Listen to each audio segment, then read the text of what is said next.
Welcome back friends. और ये हमारी एलिमेंट्री मैथमेटिक्स की सीरीज का लेक्चर नंबर 4 है। पहले सीरीज में हमने सबसे पहले नंबर सिस्टम के बारे में पढ़ा था। उसके बाद प्लेस वैल्यू फेस वैल्यू के बारे में जाना था। और कल के लेक्चर में हमने सिस्टम ऑफ नंबर जाने थे, जिसमें हमने एक इंटरनेशनल सिस्टम पढ़ा था और सिस्टम पढ़ा था। उसी सीरीज को आगे बढ़ाते हुए आज हम डिविजिबिलिटी रूल, यानी जिसे हिंदी में विभाज्यता के नियम बोलते हैं, इसको पढ़ने वाले हैं। विभाज्यता के नियम हम ये पढ़ेंगे कि कोई भी डिजिट किसी दी हुई संख्या को पूर्णतः विभाजित कर पाती है या नहीं कर पाती है, यानी ये चीज़ हमें बिना डिवाइड करे बतानी होगी। तो इन्हीं के आधार पर कुछ नियम हैं, उनको हम पढ़ेंगे आगे और देखेंगे कि कौन सा अंक किसी संख्या को विभाजित करता है। यदि हम बात करें जीरो की, तो अगर हम किसी भी संख्या, यानी मानो एक्स किसी भी संख्या, कोई भी संख्या हो सकती है, उसको यदि हम जीरो से विभाजित करें, तो याद रखना इसका आंसर हमेशा अपरिभाषित आता है। That mean not defined. जिसे कभी बोला जाए, अब जब भी आपसे पूछा जाए कि when we divide any number by zero what will be get, we will get not defined term और इनफाइनाइट टर्म। इसकी कोई परिभाषा ही नहीं है, ये पर अपरिभाषित रूप है। अब बात करते हैं वन की। यदि आप कोई भी संख्या को वन से डिवाइड करते हो, एक्स वाई जेड किसी को वन से डिवाइड करते हो, ये डिवीजन पूर्णतः यानी पूरा विभाजित हो जाता है और वही हमें मिल जाता है एक्स वाई जेड। तो इसमें कुछ ज़्यादा दिमाग लगाने की आवश्यकता ही नहीं है। किसी भी संख्या को वन से डिवाइड करो, वही मिलेगा। हैं टू की, कैसे पता लगेगा कोई भी दी हुई संख्या दो से विभाजित है कि नहीं, यानी it is divisible by two और नॉट। यदि किसी संख्या का इकाई अंक जीरो है, एक है, दो, चार, छ, आठ, यानी zero, zero, two, four, six, eight, यानी कि इनमें से कौन कौन सा है, zero, two, four, six, eight है, तो वह संख्या हमेशा टू से विभाजित होगी। जैसे फॉर एग्जाम्पल कोई भी संख्या लिखी, इसकी जगह या तो जीरो आ जाए, या टू आ जाए, या फोर आ जाए, या सिक्स आ जाए, या एट आ जाए, ये संख्या हमेशा टू से डिवाइड होगी। और हम कह सकते हैं ऐसी संख्याओं को हम कौन सी संख्या बोलते हैं, इवन नंबर, हमेशा दो से विभाजित होगी। बात करते हैं तीन से। यदि हमें पता लगाना है कि कोई भी संख्या तीन से विभाजित है कि नहीं है, if it is divisible by three और नॉट, कुछ नहीं, एक आसान सा तरीका है। फॉर एग्जाम्पल हम एक संख्या ले लेते हैं वन टू थ्री। नहीं पता लगाना है ये संख्या तीन से विभाजित है कि नहीं, कुछ नहीं करेंगे आप, सबसे पहले अंकों को जोड़ दो, जो भी अंक दिए गए उनको जोड़ दो। एक दो तीन, तीन तीन छः, छः चार दस, दस पाँच, कितना मिला आपको, 15 मिल गया। यानी इसका जो योग है, यानी इसका जो सम है, यदि थ्री से डिवाइड होता है, तीन से विभाजित है, तो याद रखना ये पूरी संख्या भी तीन से विभाजित हो जाएगी। हमने इन सबको जोड़ा, कितना निकला, 15। 15 तीन से विभाजित है, बिल्कुल है, तो ये हमारी दी हुई संख्या भी तीन से विभाजित हो जाएगी। एक और एग्जाम्पल देखते हैं, वन टू थ्री फोर। अब ये पता लगाना है ये थ्री से डिविजिबल है कि नहीं, तो कुछ नहीं करना, सबसे पहले हम इन सभी संख्याओं को जोड़ दो, प्लस प्लस, एक दो तीन, तीन तीन छः, छः चार दस, क्या 10 तीन से विभाजित है, बिल्कुल नहीं है, तीन त्रिकोण नौ, एक आपका शेषफल बचेगा, यानी कि ये पूर्णतः विभाजित नहीं है, तो हमारी दी हुई संख्या भी तीन से विभाजित नहीं होगी। अब हम बात करते हैं फोर्थ की, यानी कि फोर की। अब पता लगाना है कि कोई भी संख्या चार से विभाजित है कि नहीं। इसमें कुछ नहीं करना, आपको सिर्फ लास्ट के दो अंक देखना है। क्या है, कोई भी संख्या दी गई है, अगर आपको पता लगाना है ये चार से विभाजित है कि नहीं, तो आप क्या देखेंगे, केवल लास्ट के दो अंक देखेंगे। जैसे हमने कोई एक संख्या लिखी, दो तीन चार पाँच छः सात दो चार, हमें कुछ नहीं करना है, बड़ी संख्या को चार से विभाजित करके नहीं देखना कि ये चार से डिविजिबल है कि नहीं, हम केवल लास्ट के दो अंक देखेंगे। लास्ट के दो अंक देखेंगे, क्या लिखा, 24। आप ये देखो 24 से चार से कटता है, चार संग 24 थी, बिल्कुल चला गया, यानी कि 24 यदि चार से विभाजित है, तो ये संख्या भी पूरी चार से विभाजित होगी। If 24 is divisible by 4, then the whole number will also will divisible by 4। Clear. एक और नेक्स्ट एग्जांपल लेते हैं, one two three two one. क्या करोगे, चार से देखना है, लास्ट के दो अंक लो, 21। क्या 21 फोर से डिविजिबल है, फोर फाइव जा 20, एक शेषफल बच रहा है, यानी कि ये संख्या, यानी कि 21 फोर से डिविजिबल नहीं है, तो ये वाली संख्या भी चार से विभाजित नहीं होगी।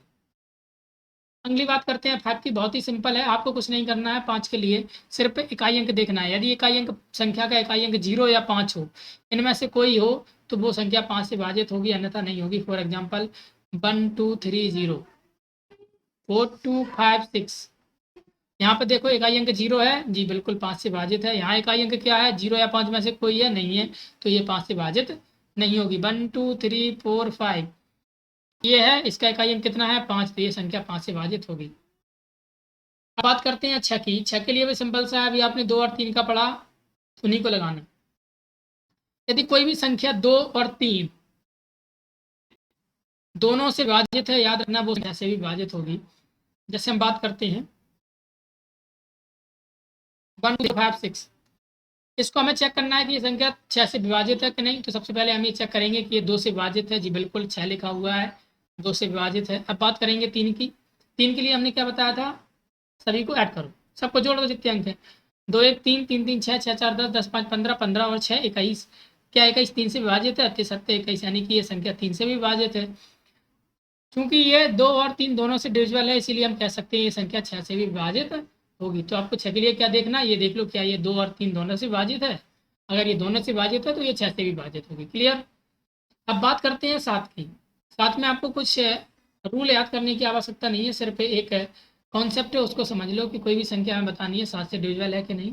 जैसे हमने लिखा है 1 3 4 सॉरी 1 2 3 4 5 और 6, हमें ये पता लगाना है ये 7 से डिविजिबल है कि नहीं। आप चाहें तो इसको डिवाइड करके भी देख सकते हैं, यदि नहीं करना हो तो मैं बताता हूँ आप क्या करेंगे। आपको कुछ नहीं करना, पिछले वाले अंकों का डबल करते जाओ, 6 दूनी 12, और बचे हुए संख्या में से घटाते जाओ। याद रखना जब तक बहुत छोटा ना बन जाए। 6 का डबल कितना किया 12, इसमें से घटाओ 3 बचा, 3 3 3 कितना बचा 12,333, 12,333। अब क्या करना, अभी भी ये संख्या बड़ी लग रही है, इसको कितना करो दुगना, 3 2 जा 6, इसमें से घटाओ 13 में से 6 गए 7, 2 1227। अभी भी थोड़ी ये बड़ी है, अब क्या करो 7 का डबल कर दो, 7 दूनी 14, कितना बचा 12 में से 8, 108, कितना बचा 108। ये 3 अंकी से आप देख लो, अगर ये वाली 7 से डिविजिबल है तो ये हमारा पूरा संख्या भी 7 से विभाजित होगी। 7 एकम 7, 3 57 35, जी बिल्कुल ये 7 से नहीं कट रही, 3 बच रहा है, तो ये वाली संख्या भी 7 से नहीं कटेगी। क्या करना, सीधा सा फंडा है, इकाई अंक को आपको डबल करके बाकी में से घटा देना। फिर वह यदि बड़ी संख्या बचती है फिर उसके इकाई अंक को डबल करके बाकी में से घटा देना। फिर यदि वह फिर बड़ी बचती है तो फिर इकाई अंक का डबल करके घटाते जाना, जब तक कि आपको एक छोटी संख्या 3 अंक की या 2 अंक की ना मिल जाए, तब तक आप ये प्रक्रिया कर सकते हैं। और यदि यह संख्या 7 से विभाजित होती तो ये वाली संख्या भी 7 से विभाजित होती। क्लियर। अब बात करते हैं 8 की। ये पता लगाना है कोई भी संख्या 8 से विभाजित होगी कि नहीं होगी। तो इसके लिए आपको क्या कुछ नहीं करना, 3 अंक देखना आखिरी के, कितने अंक देखना, कोई भी संख्या दी गई है उसके आप आखिरी के 3 अंक देख लो, 1 2 3 4 5 6 8 7 2 4। क्या करना है, ये 7 से विभाजित देखना है कि नहीं। तो आप इस पूरे में तो डिवाइड लगाओगे नहीं, तो क्या करोगे, केवल 724 को देखोगे, आखिरी के कितने देखोगे 3 देखोगे, कितने 3, 724 को देख लो, 8 नंबर 72, 8 9 जा 72, कितना बचा 0 4 0 आ गया। क्या ये 8 से विभाजित है। याद रखना कभी भी इसको दशमलव में लेके मत जाना, वरना कहो सर ये दशमलव में चला जाएगा, जी नहीं, ये 8 से विभाजित नहीं है, it is not divisible by 8। अगर ये 8 से विभाजित नहीं है तो ये वाली संख्या भी 8 से डिविजिबल नहीं होगी। एक और संख्या दे सकते 1 2 3 3 2 4। अगर हम बात करते हैं क्या इसको देखना 8 से विभाजित है कि नहीं, तो इसको केवल 324 को देख लो, यदि ये है तो पूरी संख्या है। ये देख लो 248, 248, 248, तो 8 3 जा 24, खत्म, 8 1 जा 8। ये संख्या है 248, 8 से विभाजित, तो ये वाली भी संख्या 8 से विभाजित होगी, यानी it is also divisible by 8। Clear, 8 के लिए हो गया। 9 के लिए जो कॉन्सेप्ट हमने 3 के लिए पढ़ा था वह कॉन्सेप्ट हम 9 के लिए पढ़ेंगे, यानी कि वहाँ पे जोड़ को कितने से डिवाइड करते थे 3 से, और यहाँ पे अंकों के जोड़ को कितने से भाग करके देखोगे 9 से, अगर होता है तो 9 से डिवाइड डिविजिबल है, अन्यथा नहीं है। जैसे फॉर एग्जांपल हमने लिखा 2 3 4 6 8 9 7।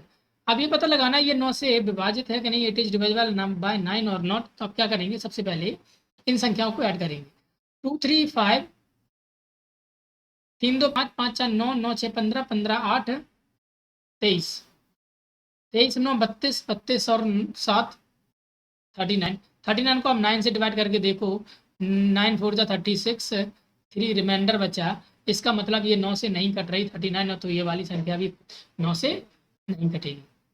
क्या करना, सिंपल 3 जैसा सभी अंकों को जोड़ दो। यदि 9 से कटता है तो डिविजिबल है, अन्यथा नहीं है। क्लियर। चलो अब आगे बढ़ते हैं। अब बात करते हैं 10 के लिए। 10 के लिए तो सिंपल है, यदि किसी भी संख्या का इकाई अंक 0 है तो वो 10 से डिविजिबल है, अन्यथा नहीं है। जैसे 1 2 3 4 इकाई अंक 0 नहीं है, 10 से डिविजिबल नहीं है। 1 2 3 4 0 इकाई अंक 0 है, 10 से डिविजिबल है। के बाद इतना देखना। 11 की बात करें, 11 में कुछ नहीं, कोई रूल याद करने की आवश्यकता नहीं, सिर्फ एक कॉन्सेप्ट है जिसे मैं बता देता हूँ, उससे देख के आप पता लगा लेंगे। जैसे कोई भी संख्या आपको दी गई है 1 2 3 4 5 6 8, आपको कुछ नहीं करना है, आपको सिर्फ जोड़े बनाना है, एक को छोड़ के एक को ऐड करो। 1 3 1 4 5 4 9 9 8 17, कितना 9 8 17, एक छोड़ छोड़ के ऐड करो। अब जो बचे उनको ऐड करो। 2 4 2 6 6 6 12, दो घटा दो, कितना बचा 5। यदि ये घटाना ये आपका माइनस या डिफरेंस या तो 0 निकले या 11 निकले, याद रखना, तो ये संख्या 11 से विभाजित होगी, अन्यथा नहीं होगी। यहाँ पे कितना निकला, 5 निकला। कितना निकलना था, या तो 0 निकलता या 11 निकलता, तो ये भी संख्या 11 से विभाजित नहीं होगी। क्लियर। कुछ नहीं करना, एक को छोड़ के ऐड करते जाओ और दोनों का अंतर निकाल दो। यदि 0 या 11 आता है तो संख्या विभाजित है, अन्यथा नहीं है। जैसे हम एक और बात करते हैं, 1 2 3 4 5 2, इसके लिए आप क्या करोगे, कुछ नहीं, एक एक छोड़ के ऐड करो। 3 1 4, 4 और 5 9, 4 6 6 2 8, दोनों का अंतर कितना आ रहा, 1, आना कितना था, या तो 0 आता है या 11 आ रहा 1, तो इसका मतलब ये भी विभाजित नहीं होगी। क्लियर। आगे बात करते हैं 12 की। 12 के लिए कुछ नहीं करना, आपको देख लेना अगर कोई भी संख्या 4 और 3 दोनों से विभाजित होती है तो वो संख्या 12 से है, अन्यथा नहीं है। क्या करोगे 12 के लिए, 4 का देख लो और 3 का देख लो, यदि दोनों से है विभाजित, दोनों से होनी चाहिए, तो ये 12 से इंडिविजुअल होगी। अब कुछ हम रिजल्ट की तरफ बात कर लेते हैं, कुछ और देख लेते हैं। जैसे यदि आपसे कहा जाए कि कोई भी संख्या 13 से डिविजिबल है कि नहीं, 13 का भी देख लेंगे, 17 का भी देख लेंगे और हम 19 का भी देख लेंगे। 13 का के लिए क्या करेंगे, यदि कोई भी संख्या दी गई है आपको x y z, for example लो 1 2 3 4 5 6, आप क्या करेंगे, इसका इकाई अंक का 4 गुना करते जाएंगे, कितना 4 गुना करते जाएंगे और बाकी में से घटाते जाएंगे। तो चौको 24, ऐसे ही मिलेगा। कितना गुना करते जाएंगे, 4 गुना करते जाएंगे, बाकी में घटाते जाएंगे। एक कितना बचा, 2, सॉरी घटाना नहीं, इसमें जोड़ना है। क्या करना है, मतलब अपने जो इकाई अंक का आप 4 गुना करेंगे और बाकी में जोड़ेंगे। 5 4 9, 4 2 6, 1 2 3, कितना बचा। अब फिर अभी भी संख्या बड़ी हो रही है तो इसका फिर कर दो, कितना गुना, 4 गुना, 9 चौको 36 से कितना जोड़ दो, 1272। अभी भी थोड़ी संख्या बड़ी लग रही है, इसका कर दो कितने गुना, 4 गुना, 4 दूनी 8, जोड़ दो 135। अभी भी यदि बड़ी लग रही हो तो इसका भी 4 गुना कर दो, 4 पंचे 20, बचा कितना 43। यानी जो बची हुई संख्या यदि 13 से 13 से डिविजिबल है तो ये पूरी संख्या होगी, अन्यथा नहीं होगी। 43 13 से डिविजिबल नहीं है तो ये वाली संख्या भी 13 से डिविजिबल नहीं होगी। क्या करना, आपको कुछ नहीं करना, सिंपल जो आपका यूनिट डिजिट है उसका 4 गुना करते जाओ और बाकी डिजिट में जोड़ते जाओ। यूनिट डिजिट को छोड़ते जाओ। देखो इसका 4 गुना कर दिया, अभी ये संख्या आई, फिर इसका 4 गुना कर दिया, इसमें जोड़ दिया, जो संख्या आई इसका 4 गुना कर दिया, इसमें जोड़ दिया, आपको कुछ ऐसा मिलेगा। तो यदि आपको 13 का पता है तो वही चीज़ 17 के लिए आप क्या करेंगे, 13 के लिए हमने किया था 4 गुना करके, 17 के लिए कर देंगे आप 5 गुना और 19 के लिए आप कर देंगे 2 गुना। 17 के लिए करेंगे यह काम 5 गुना से और 19 के लिए करेंगे 2 गुना से। क्लियर। कुछ इंपोर्टेंट रिजल्ट और हम देख लेते हैं, थोड़े इंपोर्टेंट है।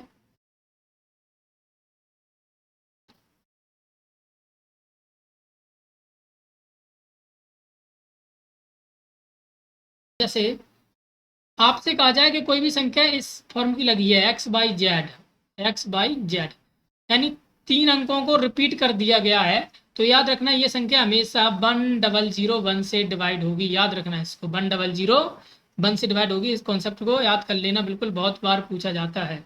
आपसे कहा जाए 123, फिर उसको रिपीट कर दिया जाए, 123 किससे डिविजल होगा सर, 1001। क्लियर।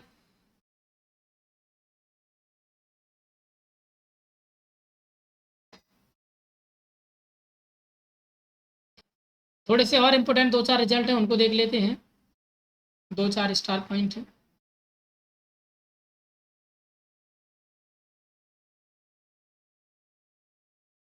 यदि a की पावर n और माइनस b की पावर n लिखा है, जहां n आपकी इवन है, क्या है, n है वो आपकी इवन है, यानी कि सम संख्या है, तो याद रखना ये जो a की पावर n माइनस b की पावर n है, ये a माइनस b से भी कट जाएगा और ये a प्लस b से भी कट जाएगा। फॉर एग्जाम्पल आपसे कहा जाए 2 की पावर 6 प्लस 2 की पावर माइनस के 3 की पावर 6, ये दोनों कैसे हैं, इवन है। तो ये जो आने वाली संख्या है, ये आपकी 2 प्लस 3 यानी 3 2 5 से भी कट जाएगी, और आपकी 2 माइनस 3 दैट मीन माइनस का 1, इससे भी ये संख्या कट जाएगी। याद रखना इस चीज को। एक और देख लेते हैं, 5 की पावर 7 माइनस 3 की पावर 5 की पावर 4 माइनस 3 की पावर 4, ये भी सम है, ये भी सम है, यानी ये किससे कट जाएगी, 5 प्लस 3 ये 8 से भी कट जाएगी, और 5 माइनस 3 ये 2 से भी कट जाएगी। क्लियर बात। अब दूसरा स्टार पॉइंट क्या है, यदि a की पावर n और माइनस b की पावर n लिखा हुआ है, लेकिन यहाँ n यहाँ कैसा है, विषम है, कैसा है, विषम है यानी ओड है, तो ये संख्या आपकी केवल a माइनस बी से ही कटेगी। किससे कटेगी, a माइनस बी। जैसे हम लिखते हैं 2 की पावर 5 का क्यूब माइनस 2 का क्यूब, ये ओड है, विषम है, तो ये संख्या आपका 5 माइनस 2 केवल 3 से ही कटेगा।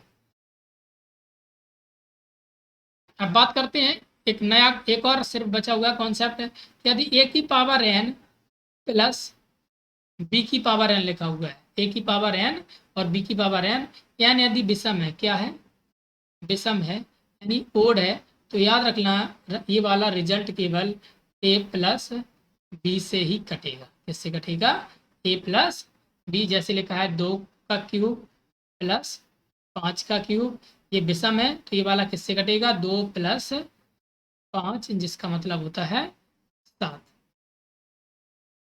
तो ये कुछ इंपॉर्टेंट रिजल्ट थे डिविजिबिलिटी रूल के बारे में। बाकी कॉन्सेप्ट को हम आगे क्लियर, आगे वाले लेक्चरों में क्लियर करेंगे। तब तक के लिए थैंक यू। देखते रहिए आगे और पढ़ते रहिए।